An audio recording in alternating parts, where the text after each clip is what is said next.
RuPaul's Drag Race is definitely a show that does not mess around. Today I'm going to go over times when RuPaul's Drag Race got real. Welcome back to Spinning Film, let's get into the video. Number 9, Monica Beverly Hills Confession.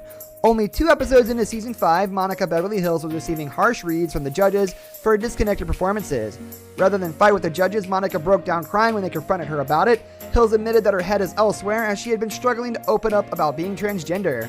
After Sneak's transgender reveal in Season 2, it was heartwarming to see the other queen open up earlier in their own season. With her troubles off her chest, Monica went on to devastate Serena in their lip sync as well. We're seeing like drag queens. Yeah, like on TV and stuff like that, like, you know.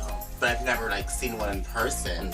I mean, I had family members, but they're like, you know, either they were transsexual. Number 8, HIV Confessions. Season 1 of Drag Race featured a challenge to inspire those living with HIV through Max Viva Glam makeup.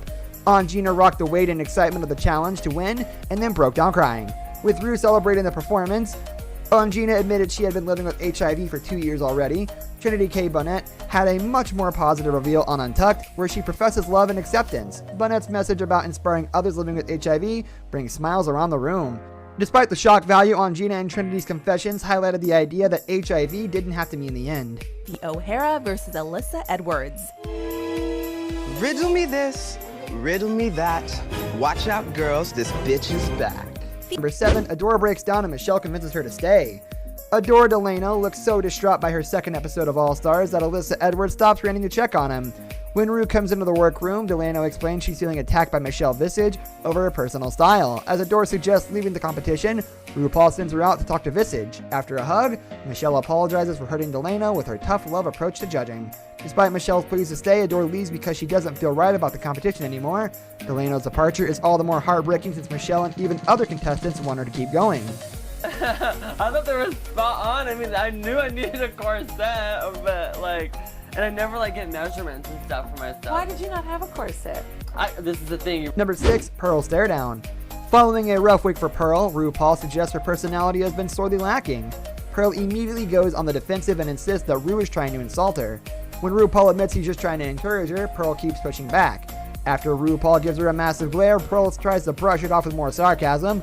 Though there was some backstage tension behind this intense moment, Pearl ended up getting her act together as a result. Pearl also won that week's main challenge and grew into one of the season's top competitors. This uncomfortable exchange gave Pearl the shove she needed to focus. These bitches need some new material. I woke up a long time ago, goddamn that. Pearl has come a long way. I'm gonna give them the energy that they've been asking for. Number 5, Cynthia and Trinity talking about the Pulse shooting. Many people had a connection with the Pulse nightclub shooting, but Cynthia Lee Fontaine and Trinity Taylor were still processing their losses. Trinity explained she was performing at Pulse only a week before the attack. The other queens were left speechless when Cynthia explained she had to reschedule an appearance at Pulse the night of the shooting. After hearing that Fontaine's friend was killed because she went to see her, everyone looks upset and concerned. Considering how devastating the Pulse shooting was to the LGBTQ community, this talk reminded her of the other queens and how connected they are to these tragedies. On that night, so it's scary to think like that literally could have been me. And so immediately my thought is, Call your friends. oh my God, who do I know? Number 4, Laganja's breakdown. Laganja Estrange's strong personality came off as fake to her fellow queens, so Bianca told her she appeared too forced. Though Laganja tries to suggest she isn't playing a character, Courtney insists she's noticed 2 distinct personalities from her. Adora tried to argue with Estranja as a friend before explaining that she talks differently when they hang out together. Laganja takes all the comments as an attack and storms off the set crying. The other queens are genuinely sad that Estranja refuses to just be herself. Regardless of Laganja's breakdown, her friend showed her honesty that she needed to hear. Number 3, Katya's breakdown. As Katya is second-guessing herself and her place in the competition, she turns to Miss Fame for help. Fame talks to her about sobriety and admits how much the show can shake your self-control. With Katya finally hearing someone experiencing the same thing, she admits she's never been able to love herself. Miss Fame lifts her spirits by reminding Katya that everyone is fighting their own doubts together. Their heart-to-heart shows the constant struggles of addiction and the power of opening up.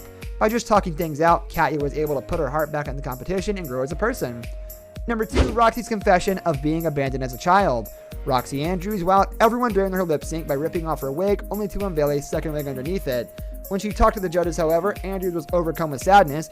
As everyone stands with worry and confusion, Roxy explains how she was abandoned by her family at a bus stop. Andrews is in hysterics from a lifetime of neglect, as other queens try to process her heartbreaking story.